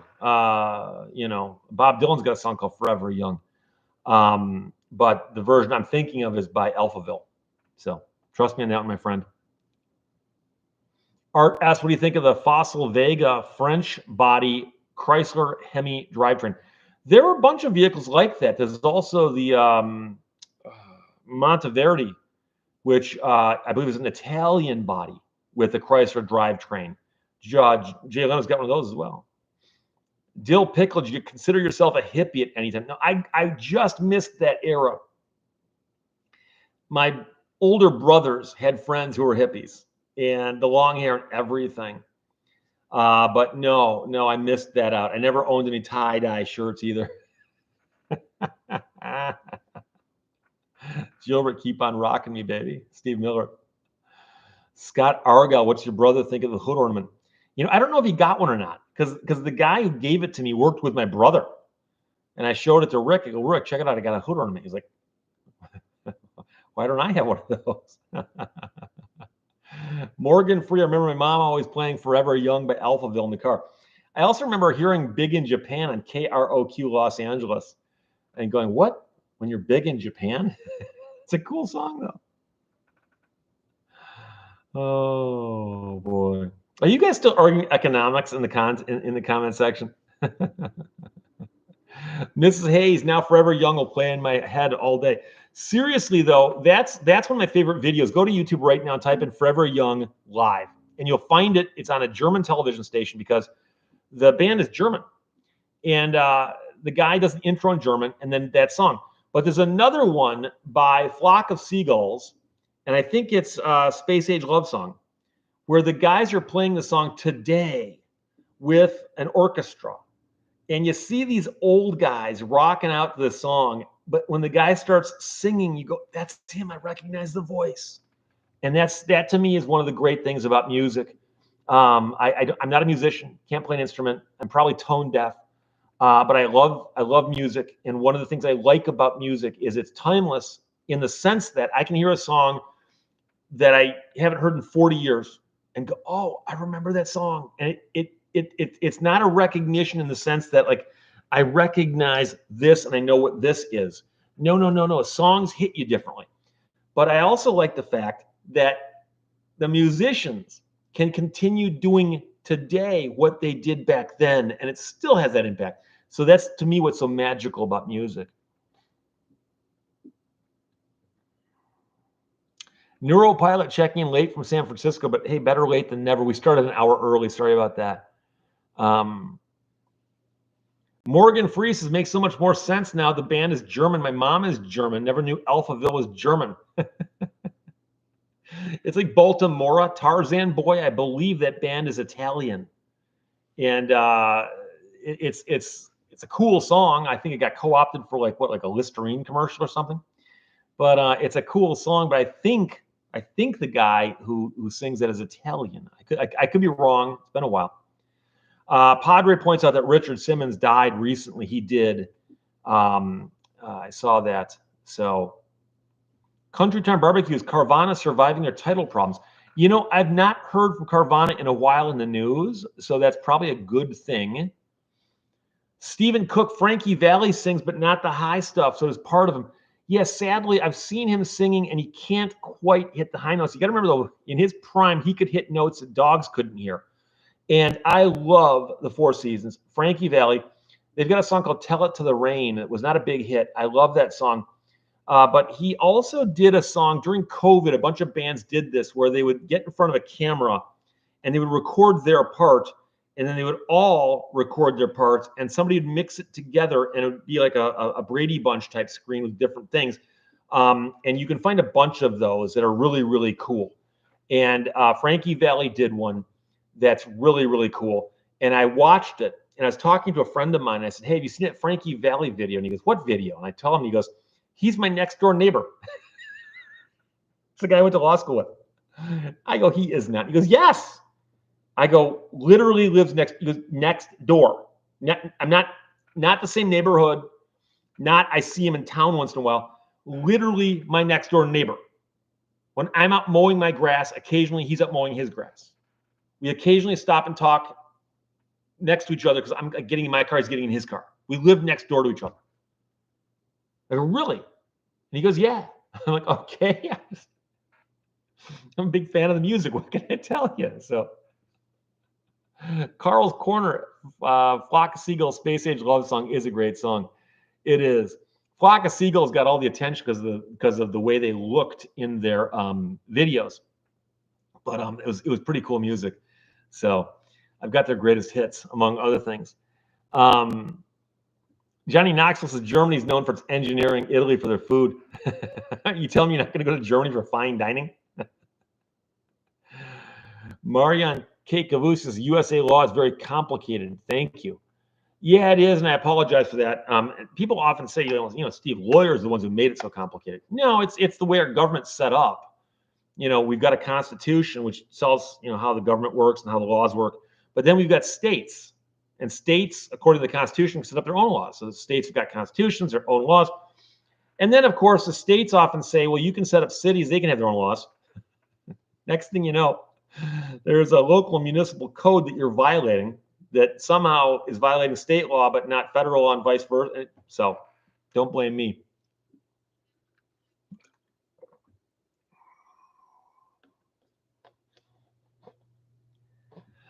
Joe Bonchi says, you look great in a Nehru jacket. I think it's spelled Nehru.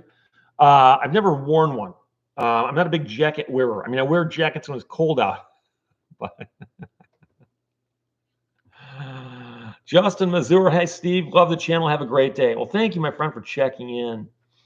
Longfoot says, Buick Park Avenue, best car ever, supercharged V6, smaller than a LeSabre, bigger than a Regal. I always thought Buick had the greatest car name ever, the Roadmaster. I don't know why I love the name Roadmaster. I just thought it'd be a cool thing if you'll get car names. 99 says the Flock of Seagulls hairstyle should make a comeback. Yeah, and there's even a joke. I forgot which movie it's in, but it's in one of the Adam Sandler movies where the blonde-haired guy from Saturday Night Live is behind the counter selling him a ticket, and he's got the Flock of Seagulls hair. Oh, boy.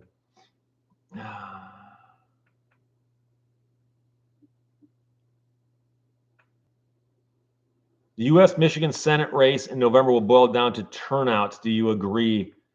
I've not seen any polls, and I hate to get political, but Michigan has had a bunch of elections that were really close,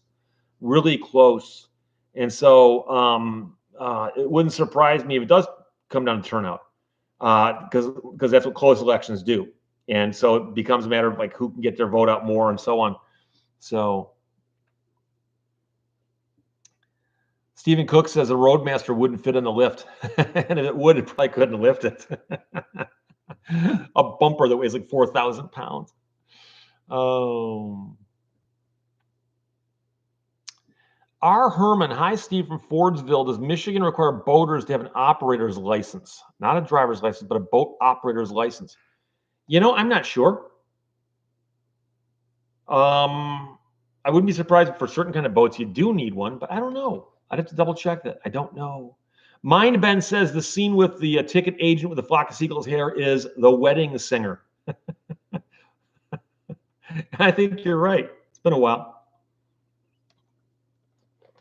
Modern Muscle P says, I'd love to talk to you about lemon law. I'm currently in the process of a buyback with Ford, wondering how it all works and what I need to do once they come back with a formulated offer. Depends what state you are in. I'm only in Michigan, so I can only consult with you on Michigan law.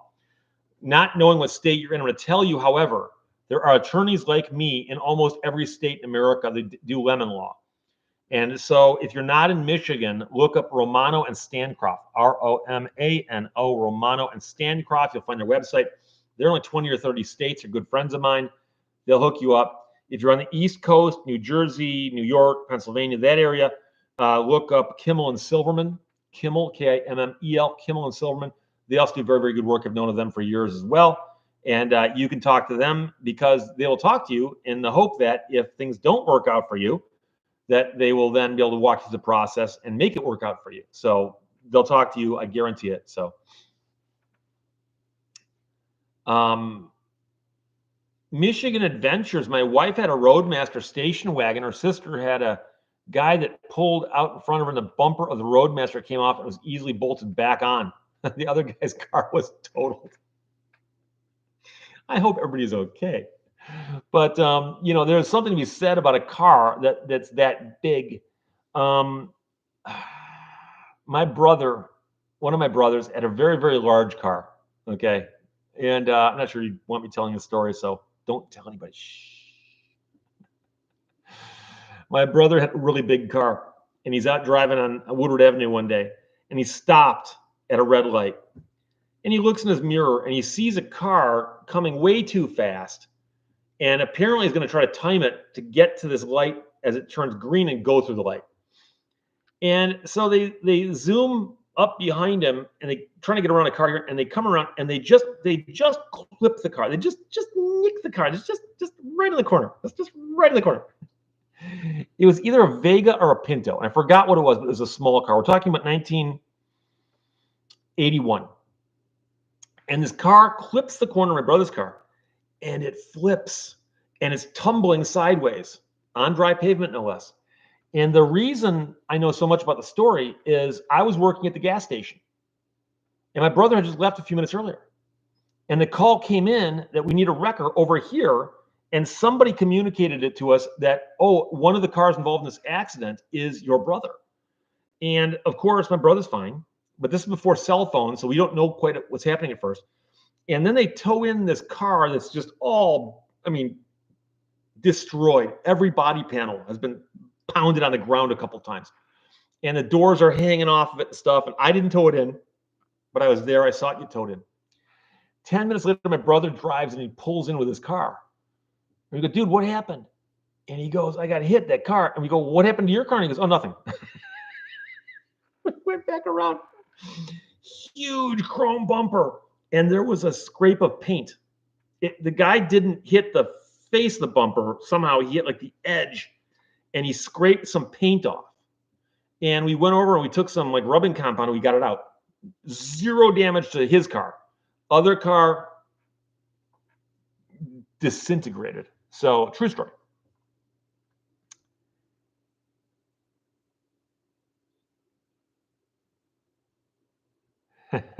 David Person says there's a car joke here. Two goldfish are in a fish tank. One looks at the other and says, do you know how to drive this thing? That sounds like a New Yorker cartoon, doesn't it? QA Library says, do you have to be somewhere at a certain time? Well, I got to cut this thing short at 2 o'clock, so I apologize, but yes. Yes. Cyberdoc says, hey, what about the AMC Pacer? That was a fishbowl.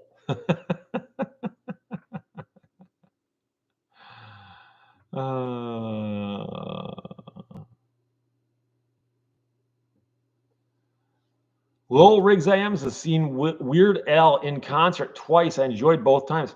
He seems like he'd be fun in concert. I've not seen him in concert, but I love his music, of course.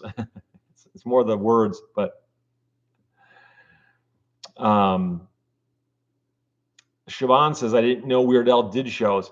I'm trying to remember. I mean, how often does he tour? Does he tour a lot? Storm Raven says, my first car wreck was my car. $500 damage to the front end. Her car, one dime-sized ding in the bumper. Yeah, that's what happens when there's a mismatch. Think about people driving like, civilian Hummers hitting a Yugo, that kind of thing. It's like, it's not even a fair fight. They're different species, Betty Boop, hi, Steve, I'm late, but here, love your live chats. Thank you. And I'm sorry, Betty, but we did start an hour early, so there you go. You dummy, have you ever had to deal with a sovereign citizen? No, I've never dealt with any, no. I mean, I've watched the videos on YouTube, but that's about it.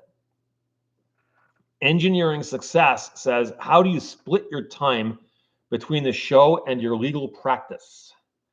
The primary thing I do is the videos, for the most part, as you know, are pre-recorded, not before a live studio audience. And that allows me to shoot them at my convenience, and I can post them, and they're scheduled to post. So I can shoot a video today, upload it tonight, and it'll air 3 days from now if I want to. That's not what I do most days, but I can if I want to. So because that work can be moved around a lot, my law practice, I just do what I do with my law practice, as I always do with my law practice, and I do the video stuff in the moments in between, and it works out fine. So it's something unlike those ads you'll see on TV where you earn money in your spare time. I actually can do much of my channel in my spare time. So AT1 CVB 41 Oak Tree versus 56 Buick Tree wins. I've talked about this one before, but I mentioned it in the video I did with Vin Wiki about tow truck stories. The only fatality that I ever had to deal with a tow truck when I towed vehicles to the city of Birmingham was we got a call about, it was early morning, 2-3 o'clock in the morning. I remember this whole evening vividly. I get this phone call and they go, yeah, we need you need to tow a vehicle, single vehicle accident, Maple Road, just west of downtown, down by the Rouge River, over towards Corton Lake. And I said, okay. So I get dressed, jump in my car, drive to the gas station, grab the wrecker, head through town. It's 2 o'clock in the morning, so it's like just no one's on the road. Come through downtown Birmingham. As I'm heading down the hill, I see nothing but flashing lights, police, fire trucks, ambulances, everything. People are still there. And I'm like, that's weird. Because normally by the time I get there, they've raced off the hospital with whoever they've got. So I pull up and a cop sees me and he motions for me to just pull my truck out of the road. So I drive my truck up. There's a little spot there, and I get out and I come walking over. They pulled the guy out of the car and he's laying on the ground, and they're working on him. They're trying to revive him, and they failed. So I walk over to the car, and the car is a Camaro Z28. I believe it was yellow, but I could be wrong in the color. And he had hit an oak tree, and I believe the oak tree is still there, but at least it was within the last year or two. He'd hit the oak tree so hard that the oak tree didn't move one bit, but the car kind of started wrapping around it, where both the wheels were towed in like that. Things were broken, and the engine was pushed through the firewall so that the dashboard was loose and the steering column was messed up. I'm trying to remember in 1978 whether the Z28 would have had an airbag or not. I don't remember. I don't think so. But all I remember is seeing that car with the engine pushed into the firewall. And talk about taking. I don't know how fast the guy was going, but he's going fast. And he just basically was coming around a curve way too fast, and he misjudged it and hit an oak tree head on. And talk about a sudden stop. And the impact was so bad that the drive shaft, at the end of the drive shaft, you've got the differential here, and you've got the axles coming out of it like that. The drive shaft was bent like this, so that it wasn't broken off, but the drive shaft was still attached, and the U-joint was like this. And it was so bad that when I went to pull the car off of the curb, when they finally got everything taken care of, that was digging into the ground, and I had to pick it up and put it on dollies to get it back to the gas station. And I remember talking to the cop, and the cop goes, we have so few fatalities that we deal with. He goes, and I said, this is the first one I've ever dealt with. And he goes, well, just to let you know, he goes, you can't touch anything for a while, because they shouldn't have called you yet. And no, it's fine. I had nothing better to do. I was just sleeping. And eventually they had done everything they possibly could for this kid, and they picked him up and put him in the ambulance. The ambulance drove off, and one of the EMT guys stayed behind, and he was in the grass like this. And I go, what are you doing? He goes, I can't leave until I count for everything we dropped. And he's talking about hypodermics. And I said, oh, okay. And so I had a flashlight, and I was helping the guy look, and I'm like, over there, like that. And apparently they were just working so furiously that they were just tossing stuff. And eventually he got everything gathered up, marshaled up his stuff, and he left. And then the cop looks at me, and he's like, okay, get it out of here. And it was a difficult tow, because I had to drag it off, pick up one end and put it on dollies, and then pick up the other end. And as I was dragging, because the wheels were cocked one way or the other, were dragging on the dollies. They caught the dolly on fire. It was a mess. So I had all kinds of stuff catching on fire while I was towing stuff. But yeah, AT1 CVB 41 says no airbags till late 80s, early 90s. I didn't think so. So I was just trying to remember, because I could picture that in my mind. I was picturing the dashboard smashed off and the steering column kind of messed up, and you could actually look in through where the driver's window was and see like the engine push through the firewall. I've never seen that before. Never seen that before. And it was crazy. And the sad part was that I remember talking about it to the people at the gas station about it. And I had brought the thing back, and the only way for me to disconnect it was to leave it in the front lot. And when I came in the morning, I talked to the owners and I said, "Hey guys, I'm sorry I put that out there because normally we put the really bad stuff around the side." And the owner goes, "Well, we've got a problem." Like, "What's that?" And he goes, "The funeral for that guy is being held right," and there's a funeral home across the street about 100 yards up. He goes, "They're holding the funeral there." He goes, "They've already contacted us and said, can you get that car out of sight? Because otherwise people will be driving by it on the way to the funeral." And so the guy who owned the gas station had to actually get that thing out of there quickly because we couldn't tow it normally, that tearing up the parking lot of the gas station. So a real crazy story. But I towed so many vehicles, and the bulk of them were nondescript, just car broke down someplace or whatever. But there you go. Bob Blah Blah says, "Hey, Red Bull's in violation of breach of express warranty, breach of implied warranty. I've had many cans of Red Bull and I still do not have my wings." But they spell it with 3 I's. What is a WIIINGS? Was he wearing a seatbelt? I don't know. That's a good question. And the reason I don't know is I got there after he was out of the car. I don't remember looking at that. It wouldn't have made a difference. It would not have made any difference. There's no way. There's no way. To be going at the speed he was going and to stop that quickly. And Dr. Rick asks, any speculation on how fast he was going? And I don't know, but I'm guessing the speed limit there was like 35. I'm guessing he was way over that. Yeah, to lose control like that on dry pavement. The other thing I remember about the night, this is kind of weird how strange things stick in your mind, is really, really warm. And this was in the summertime. And, it was one of those nights where it was like 80 during the day and like 75 at night. It was crazy. I remember being out there actually thinking how warm it is. It's such a warm night. It was like 2 o'clock in the morning. So Carl's Corner says the first airbag was 1967, but standard in cars 1998. So yeah, no airbag here. Gilbert says seatbelts weren't mandatory until 82 or 83. I don't remember the exact year either. When the car had seatbelts. But Johnny Knoxville says boneless wings are for sissies. What's even worse, they weren't even wings. They were breast meat. So STP World says someone hit my parents in 1989 in Texas and they went spinning the other way. They could still drive and the police just get out of there.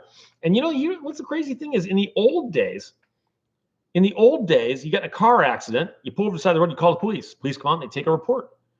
And I don't know if that's from growing up in a small town or what, but I mean, you hear these stories where someone goes, "Yeah, I called the police. There's an accident." And the cop said, "Is anybody injured?" Okay, well, thank you. Well, I need a police report. Well, you can come by the station and fill one out. It's like, wait, if I fill it out myself, how good is that? So, Harry Selden. What do you consider the worst case of a great car name being reused for a piece of junk model? And I had to change the S to a J. Dodge Daytona. There was the Dodge Charger Daytona, and then they put it on the smaller cars in the 80s, which I owned one of them. I actually owned a couple of them. But even then, I'm embarrassed to be driving this thing called the Daytona. So, Daryl Davidson, thank you for the live stream. Steve, got to run. Take care all. Thank you very much, my friend. Don DeGidio says, my 78 Z28 had seatbelts. My 69 Charger had seatbelts. It even had a shoulder strap up on the ceiling, but I just never used it because it looked so cool up there. Engineering success. Have you ever deposed the engineer who designed a part subject to lemon law lawsuit? No. Lemon law lawsuits hinge more on failure to repair. So we don't get into why something failed. We don't care. We depose mechanics who couldn't fix it and ask them why they couldn't fix it. So Maker Mike says had to fend off a horde of cows. Did I get that right? Yeah, while camping. Problem with a cow. It's like a 900-pound gorilla. It goes anywhere it wants because it outweighs a 900-pound gorilla. Betty Boop says the old days. Yeah. MHOA, the wing windows and the floor vents. Yeah, my Charger had those wing windows. Pop those out just right. They look pretty cool. My M35 had the floor vents. So if you're doing 65 miles an hour, which it would do, you pop those open and almost feels like air conditioning, but not really. Oh. Buzzbird said an 88 IROC with the rare vet engine, aluminum drive shaft racing option, no air. Aluminum drive shaft? Really? Is that common? I've never heard of that before. Storm Raven, LOL, 75 degrees is a warm night. You must be from Michigan. Yes, in Michigan, it is a warm night. I'm talking about the coldest it got was 75 degrees. I mean, I used to carry one of those gas station jackets because normally you got to climb underneath something. You don't want to be, bare arms and stuff. But I'd often be wearing it because it's chilly out. So, oh boy. James Schmelix says, my dad restored a 1964 Pontiac convertible. My mom made him put in seatbelts. I was watching Tucker, the Man in the Dream, yesterday on cable, the Francis Ford Coppola film with Jeff Bridges in it. And in the opening scene, I'd forgotten they show a picture of a Tucker with seatbelts. And I'm always harping on the fact they talk about Tucker's turrets saving all kinds of American lives, which isn't true. But they also show the car with seatbelts. And then they show Tucker at a later meeting argue with people going, I want to put seatbelts into it. And his people telling him no, but they'd made that decision a long time earlier. That's not that bad. So, but the Tucker turrets, not good. And just showing the image of the car with seatbelts. There's a number of people I've met who said, oh yeah, the Tucker, first car with seatbelts. I'm like, no, it didn't have seatbelts. Like, I think I've seen one with seatbelts. No, you haven't. No, you haven't. Nobody in their right mind would restore a Tucker and put seatbelts into it. Now, with my luck, I'll talk to Mark Lieberman. He'll say, oh, by the way, Steve, I know one that's got seatbelts. I'll ask him, but I don't think so. David Scott, how do you know Sam Crack? I know Sam Crack because he's on YouTube, and a while back he bought himself he restored it actually, but it was a wrecked pizza car, Domino's pizza delivery car. But he also bought some salvaged Lemon Law vehicles. And so the first time I talked to him was after he restored the pizza car vehicle. I did a video about it and pointed out that it was actually a trademark issue that had nothing to do with the auction, but had to do more with Domino's. I forgot if he and I corresponded at that time or not. But then he bought a Lemon Law buyback vehicle that he said was fixed. And I said, dude, you're playing a dangerous game there. And he actually contacted me. And I said, well, I can talk to you. He goes, no, let's film it. Let's film it. So we actually shot a video together.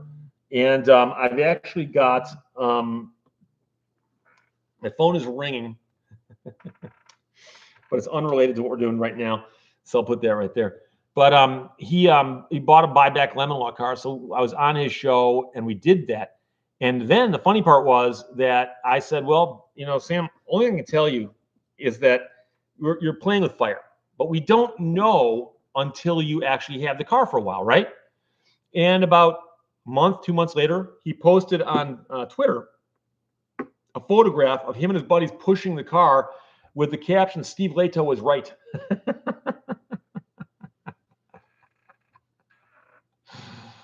Oh, I hate that. So, Harry Selden, have you driven a Tucker? No, I have not. I've seen a bunch of them. But I've chosen not to. I've actually had the opportunity to drive one, and I've said, no, it's okay. My concern about driving a Tucker is they've got the really funky shifter and transmission, and I don't even want to go near that because of my fear that if it breaks down while I'm at the wheel, it's going to be, oh, yeah, I heard Steve Lehto broke a Tucker, and that's not what I ever want to be known for. So, I've driven 3 turbine cars, but I've never driven a Tucker. And I'm going to keep it that way, most likely.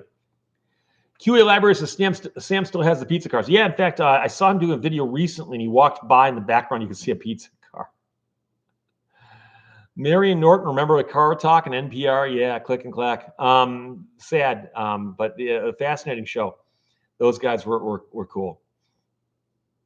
Mr. Zorbitron points out that the Car Talk podcast is in reruns, obviously, but it is still available. You can poke around there and find it. Mike Huey, do Lemon Law buybacks have a salvage title? No. Somebody asked me that the other day, and I think somebody mistakenly believed that to be true and said, well, I got a Lemon Law buyback, but the title didn't mention it being salvage. Well, no, salvage is different. Lemon law buybacks in many states aren't even labeled as such. So, but they've got nothing to do with salvage. So, Daniel Kester says, Jay Leno talked to a guy that had 2 Tuckers. Francis Ford Coppola.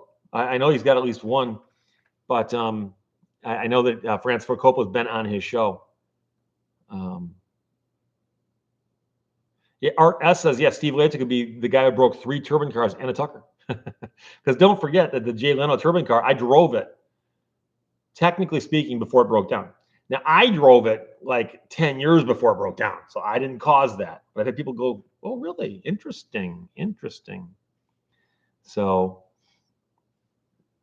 and Casper says salvage titles can be washed if the vehicle is 110% fixed. Not sure about that. So, James Tremelik says, who did the voice of Kit from Knight Rider? I don't know. So anyway, I'm going to wrap it up right now because we're approaching 2 o'clock. We did start an hour early. So once in a while, we may be off like that because of other considerations. I actually do a law practice, things like that. But I'll be back. We'll try to do the live stream updates when they happen as appropriate. Otherwise, I'll see you on my main channel, as always, 10 o'clock, except 11 o'clock on Sundays for some weird reason. I'll talk to you later. Bye-bye.